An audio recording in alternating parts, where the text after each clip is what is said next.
Hello and welcome to Into the Archives. I'm Jeffrey Hardy with the South Carolina Department of Archives and History. I'm joined here today with Dr. Eric Emerson, our director, and he has a very interesting looking document here on the table. We're talking about the Treaty of Dewitt's Corner, so I can only imagine what this must be. It's the Treaty of Dewitt's Corner. No kidding. That's right. That's crazy. Now, where do you just keep this in your file cabinet or what? No, I think that'd be frowned upon by the staff. So, no, this is actually kept downstairs in the stacks, or the vaults, as we like to say, in climate-controlled conditions, a much safer place. That's amazing. Show that to them. That's neat. Yeah, look at that. I mean, so what do we got going on down here?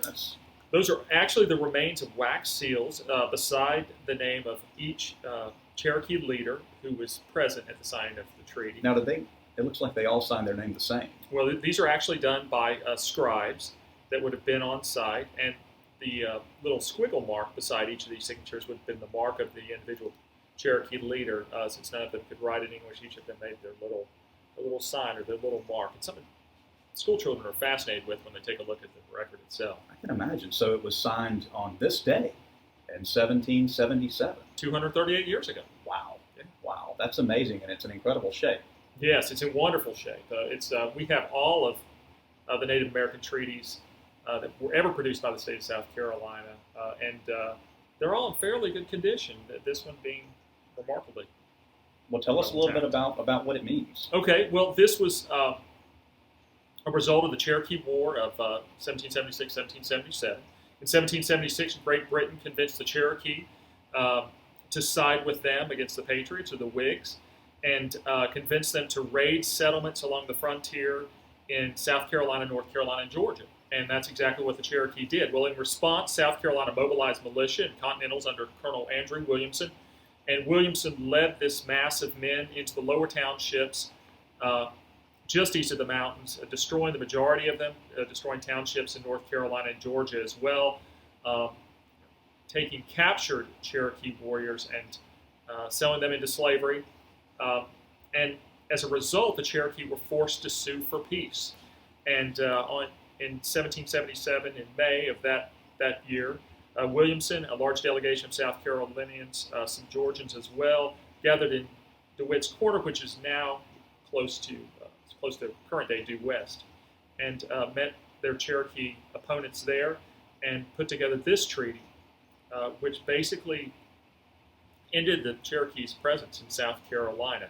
By it, the Cherokees ceded what is currently Anderson, Greenville, Oconee, and Pendleton counties to the state of South Carolina. It set a boundary between Cherokee lands and South Carolina lands at the crest of Oconee Mountain. It was really a devastating treaty for the Cherokee. It's the first time that South Carolina negotiated with Native Americans in a position of complete power to where they could dictate the terms of a treaty.